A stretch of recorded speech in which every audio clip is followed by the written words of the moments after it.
Walang makatapat, akala ng mga kalabang ko malalaos ako, mapagbalat kayo, lahat kayo kinakamusta ko, ibibigay ko lahat ng mga pinakagusto mo. Di pa tapos ito, teka lang kinakapos ako.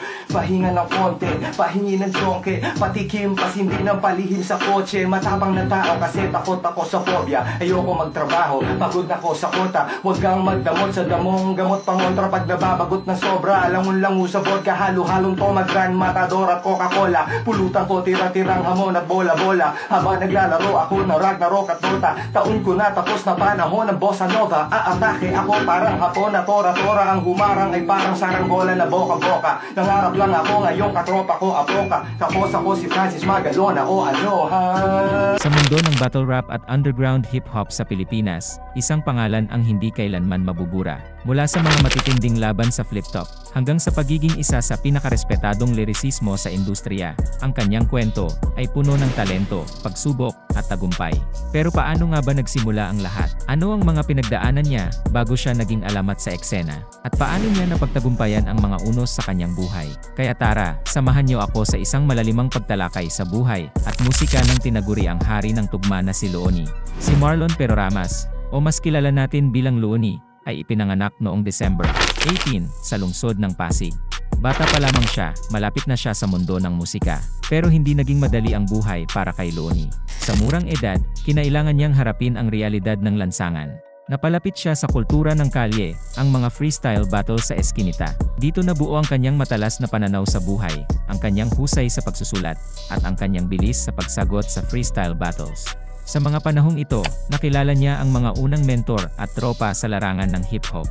Isa sa kanyang naging inspirasyon ay si Francis Magalona, na kalaunan ay magiging mahalagang bahagi ng kanyang paglalakbay. Habang patuloy ang kanyang pagsasanay sa pagrarap, dumating ang isang pagkakataong magpapabago sa kanyang buhay. Napansin siya ng master rapper na si Francis Magalona, isa sa mga pinakarespetadong pangalan sa OPM at hip-hop sa Pilipinas. Mula sa pagiging isang fan, naging hype man ni Francis MC Looney, at kasama siya sa maraming live performances. Dito niya natutunan ang tunay na disiplina sa entablado, kung paano humawak ng mikropono, kung paano pasasayahin ang crowd, at kung paano bumuo ng awiting may lalim at mensahe.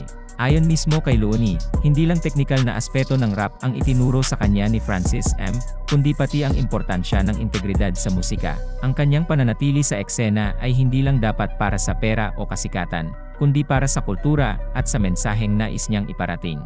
Bagamat nakuha niya ang mentorship ni Francis M, ay hindi pa rin ito naging sapat para sumikat bilang solo artist. Sa panahong ito, lumalaki ang eksena ng underground rap battles sa Pilipinas. Dahil noong 2010, ay umusbong naman ang Flip Top Battle League, ang kauna-unahang rap battle league sa bansa na itinatag ni Enigma.